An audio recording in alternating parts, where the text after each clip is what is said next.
So today we are going to talk about using your three main fertile signs to predict ovulation. This is so important to know. I actually think that every single woman should know these things, but I'm going to do this video in the context of most of you who follow my page are trying to heal from some kind of hormonal imbalance. Most of you have PCOS or something like that, and we're all trying to get pregnant naturally. So we're going to be talking about our three main fertile signs in the context of how we can use this information to accurately predict when you are going to ovulate so that you can be timing things correctly. This is the most empowering information I think that you can learn about your body in general. Like every woman, no matter what, should learn this information, but then knowing this information when you are on a fertility journey and you're trying to conceive just takes it from this place of, there's just nothing you can do, you're trying, it's just not working, to this place of empowerment where you feel like you actually have some control over what's happening and you learn how to trust your body again. That's so important. Okay, so we are going to do a little mini training. So if you saw my free class, I did a class in January and February called Overcome PCOS and Get Pregnant Naturally. So this is like a little excerpt from that live class. So if you saw it, you probably saw this content already. You should watch it again because it is amazing and you'll probably learn new things just from watching it a second time. And if you haven't seen it, then you must stay and watch. Okay, and so if this is the first time you're seeing one of my videos, I'm Molly. I'm the nutritional therapy practitioner over at parsleyandpumpkins.com, where I help women basically figure out what their body is trying to tell them based on their symptoms and then adjust their food and lifestyle and supplements to give their body what they need. Okay, so let's go ahead and dive in. Here we go. Okay, so if you are anything like me, you have probably been tracking your periods for a very long time, but there is a big problem with just tracking your periods. Your period is not the main event of your cycle. It's the most obvious event of your cycle, but it is not the most important part. Ovulation is the whole point of having a menstrual cycle. That is the actual big event that we want to be paying attention to. And that is actually what will indicate to us if we are having a healthy cycle in the first place. We need to see if we are ovulating and how all of that is working. So the thing is, you cannot use your period dates to accurately predict when you are going to ovulate. The reason for this is that your body can actually change ovulation dates until the timing is just right. So your brain is paying attention to, what is happening in your body, your stress levels, the maturity of your eggs, your nutrient status, like all of this stuff. It's paying attention to all of these environments. And if it doesn't think that conditions are just right to release this egg, it's not going to, right? And so if you have an app, I see this all the time. If you have an app that is looking at your period dates and it's trying to use an algorithm to predict when you're going to ovulate, it might tell you that you're going to ovulate on cycle day 16, but in reality, your brain is monitoring all of these different elements inside your body. And if it doesn't think that your eggs are ready, you might not ovulate until cycle day 18 or cycle day 20 or cycle day 22. For those of you who have PCOS and these really long cycles, your ovulation is probably towards the second half of that cycle. And so if you're relying just on some person's algorithm to predict this, it's going to be very difficult to really time things correctly. So what you need is an easy, reliable, and consistent way to actually predict ovulation based on your own body. Your body, not some random person's algorithm, your body and what your body is doing this month. So what you need to do is learn how to recognize and track your fertile signs. So we're going to cover kind of the three big ones. We're going to talk about cervical fluid, using ovulation test strips, and basal body temperature. So I actually think cervical fluid and basal body temperature are the two most important ones. Ovulation test strips are, they're convenient. They're a lot of fun to use. People really like having a test. So they can be helpful. But it's having all three of these things in combination that you actually get the best information about what's happening inside your body. Okay, so let's talk about how this works. So as your body gets closer to ovulation, right, our female bodies, whether you're trying to get pregnant or not, ovulation is the main event of your cycle, and your body's going to go through this kind of period of getting everything ready for ovulation, for that egg to, be fertilized and implant and have a baby. And so you can observe these changes as they start happening, as you're getting closer to ovulation. So what happens is that your cervical fluid actually changes. And this is the part I think every woman should know, because we were never taught what our cervical fluid is doing. And it does a lot of things throughout our cycle. So as you get closer to ovulation, it becomes super sperm friendly. It actually helps them travel farther, travel faster, and stay alive during the journey. We want that to happen, right? It's the environmental conditions, right? These are living things in a sense, and just like all living things, they need to be in the right environment to survive. And so your body will actually change the conditions to support those living organisms so that they can get where they need to go and have an easier time traveling. Isn't that incredible? That's incredible. That just happens. Just happens. Your body just does it. You don't have to be paying attention to this. You don't have to consciously do it. Your body just does it. It's amazing. Okay, so we need to know our fertile signs in advance, right? So if you don't have a lot of cervical fluid yet, which is very common for women with PCOS, any kind of hormonal imbalance, it's our hormones that are creating this fertile cervical fluid. So if we have a hormonal imbalance, we might not be producing a lot. But I think it's still really important to know this information in advance, because as you are making dietary changes, as you're trying different supplements, as you are bringing your hormones back into balance, these fertile signs will start to become more apparent. So if you know what you're looking for in advance, as soon as you see it, you'll be able to recognize, oh my gosh, that's fertile cervical fluid, and then you know what to do. So don't tune it out. If you don't have a lot of cervical fluid, you still need to know this information. It is so, so helpful. Okay, so this is kind of what a typical pattern looks like, right? We start with our period. We have some dry days afterwards. It starts getting a little bit more watery, and I'll just preface this with each woman has kind of different qualities of their fertile cervical fluid. So this is just a pattern that you might see. So it'll start to become a little bit watery. It might become kind of creamy, like a lotion consistency. And then it reaches an egg white consistency. So if you ever cracked open an egg, the egg white, it's clear, it's stretchy, it's very lubricative. That's kind of what we're looking for. And that is what indicates ovulation is about to happen.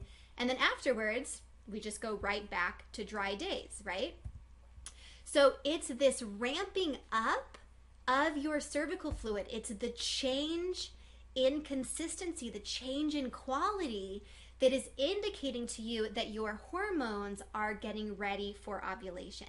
And so this is what can tip you off, oh, ovulation is just around the corner, because you're seeing the effect of this hormonal change in your body. It's incredible.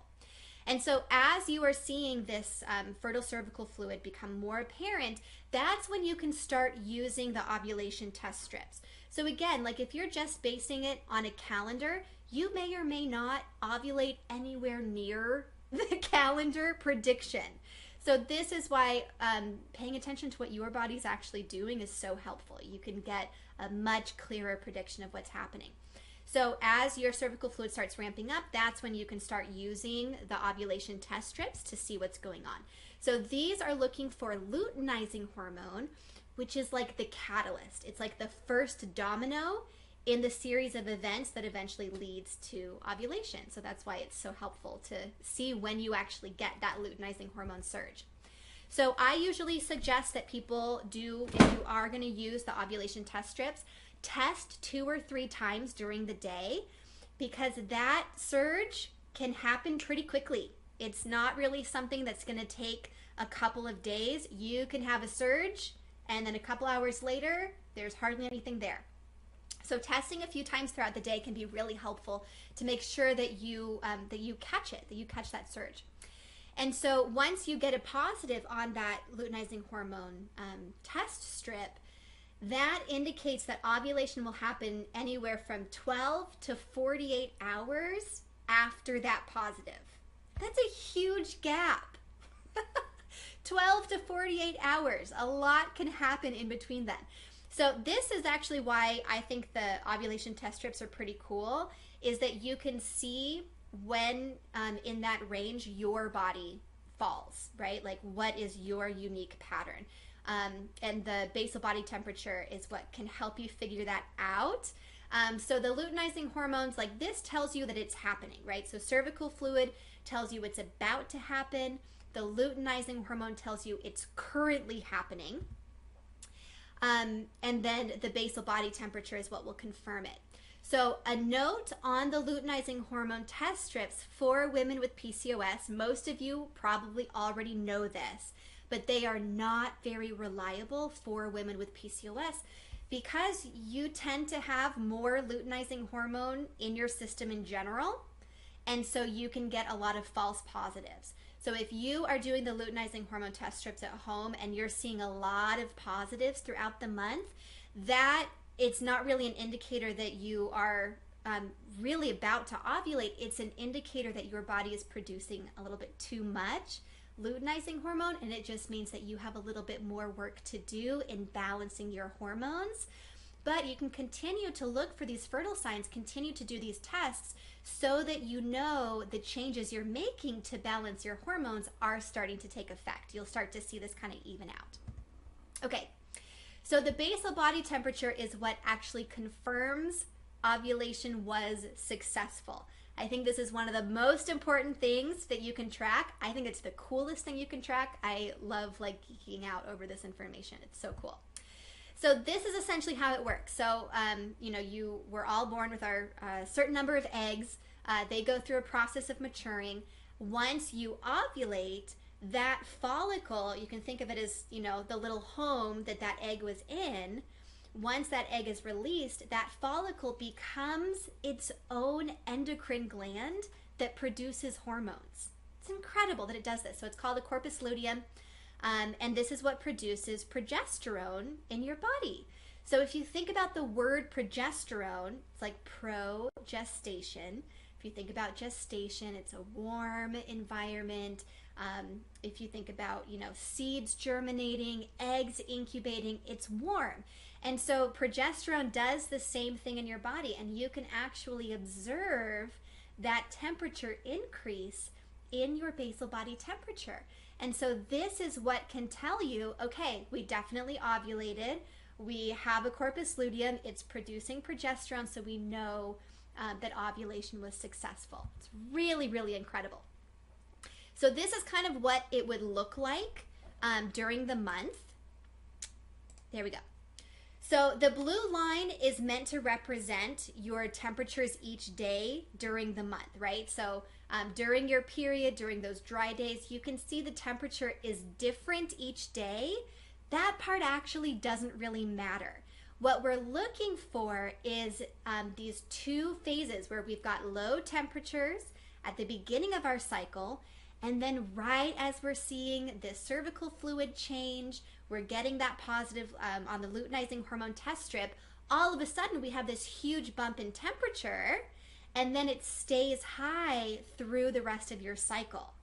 That shift is what indicates you ovulated, your corpus luteum is producing progesterone, that progesterone is raising your core internal temperature to create a more habitable environment for this egg, right? And so this is really powerful to know, even if you aren't trying to conceive, because your body should be doing this kind of regardless, right? This is what our bodies were meant to do every single month. And so observing these things, it's kind of like getting a report card of your health every single month. Like if you're seeing that this whole process is happening correctly, it's happening about the same every month, it's like a little report card that you know everything is working correctly. It's also a report card of if things aren't quite right, you will see it in your charts. It is incredible. It is so cool to watch. And then as you're making changes, you can use your charts to kind of see, are things shifting, right? Is it shifting towards more of a balanced approach? It's really, really amazing. Okay, so again, the corpus luteum is what confirms ovulation. So we've got these three fertile signs that we're looking at. Cervical fluid tells us ovulation is about to happen. The test strips tell us it's currently happening within 12 to 48 hours. And then the temperature shift tells us, yes, it definitely happened. So by using all three of these fertile signs, you get to see this whole continuum of what's happening during your cycle.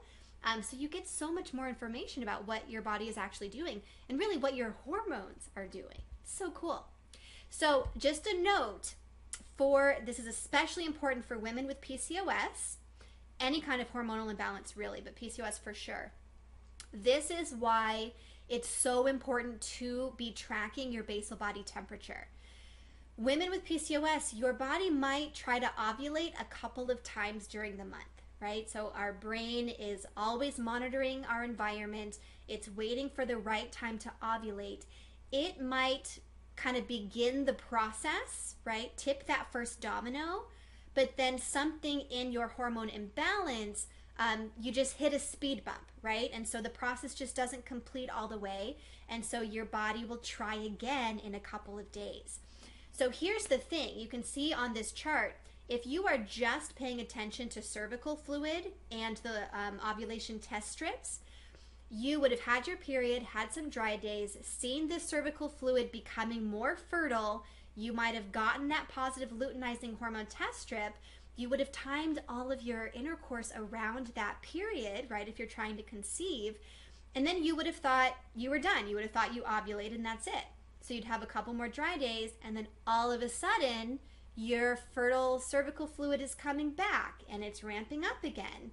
And you might have just thought, oh, that's kind of strange, and you just go about your day. You just kind of ignore it or make a note, on your charts so that you can kind of see what it might mean later on. But if you're not tracking the temperatures, you wouldn't have realized that that first set of fertile cervical fluid didn't actually result in ovulation, right? So you can see in the blue graph here, we never got that temperature increase at that first set of fertile signs. And so if you were tracking the basal body temperature, you would have thought you were about to ovulate, but then the next couple of days, it didn't shift, right? And so that's your indicator that, okay, my body tried to ovulate, something didn't quite work out, and you'll know to keep paying attention to your fertile sign so that you can find out when you actually did ovulate during the month. That is it's such valuable information to get about your fertility and what your hormones are doing. You can actually use this, one, to, time things correctly if you are trying to conceive. You want to make sure that everything happens at the right time. But also just to get this information about what your hormones are doing every month. And if you're seeing this pattern consistently month to month, that's good information to know. You can use that information going forward. Okay, and so again, you can see your improvements through your charts month after month. So these are the physical manifestations of your hormones changing. And so by observing what your body is doing, you can actually see what your hormones are doing, which hormones are more active or which ones aren't quite, stepping up to the job. And so as you're changing your food, changing your exercise, doing whatever you need to do to balance your hormones, whether you're working with someone, you're trying a protocol, you can use this as a monthly report card to see if these changes are making a difference. So, so important. Okay, so I have a super fun offer for you. So that was just kind of an overview of what these things are, how you would use them to predict ovulation.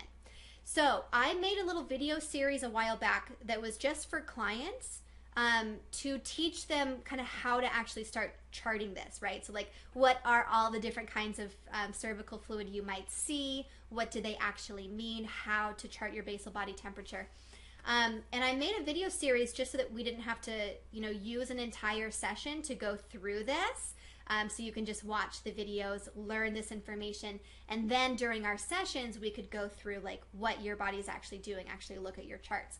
So I thought it might be fun to just offer this as kind of a standalone thing. So we're going to start in April, and I'm going to do a live class around this. So you can register for the class. You'll get access to all of the videos. You can watch them. You can binge watch them if you want to. It's about 3 hours if you went through the whole class start to finish, or you can just watch them on your own time. And then I'm going to do a weekly Q&A where you can come on and ask your questions. We can actually look at your charts, look at the information you're getting from your body, and I can help, clarify things, help you interpret what you are actually seeing. So it's called Everyday Fertility. Track your top 3 fertile signs and predict ovulation. So I will put a link to join the class in the comments. Let me actually do that. Here we go.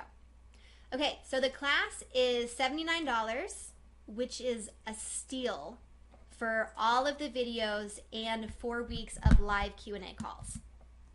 Here we go. Kind of a long link, but you'll be able to join there.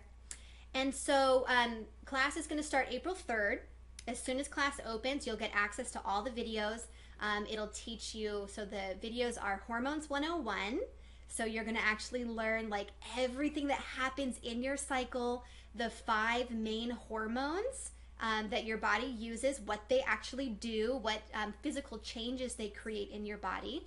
It's going to teach you about charting, just basic charting. So I'm going to teach you how to do it on paper as well as in apps. We're going to cover cervical fluid, all the different kinds, how to tell what's fertile, what's not, what it means. We're going to talk about ovulation test strips, when to use them, especially if you have a hormone imbalance. So when those are appropriate, when they may not be helpful, which is good to know too. We're going to talk about basal body temperature tracking, how to actually do that. There are some specific rules around when to take your basal body temperature. It's not just, whenever you feel like it, whenever you remember throughout the day. It doesn't really work like that. And then there's a couple of videos. There's one about timing intercourse. So you can, once you have all this information about your charts, how you actually use that to make sure you're timing things correctly, what to do if there is a male factor in the fertility situation. And then there's a video on interpretation. So we're going to go over some different patterns that you might see, some different kinds of hormone imbalances and how they show up in your cycles, so that you can see, like, if you start charting, things are a little bit weird, you can kind of figure out what that actually means about your fertile signs or about your hormones. So you'll get all the videos. You can watch them, all at once. You can watch them on your own time. And then the week after, we'll start doing the Q&A calls. So it'll just be 4 Q&A calls. It's a 5-week course. You can send me your charts in advance if you want to go over them.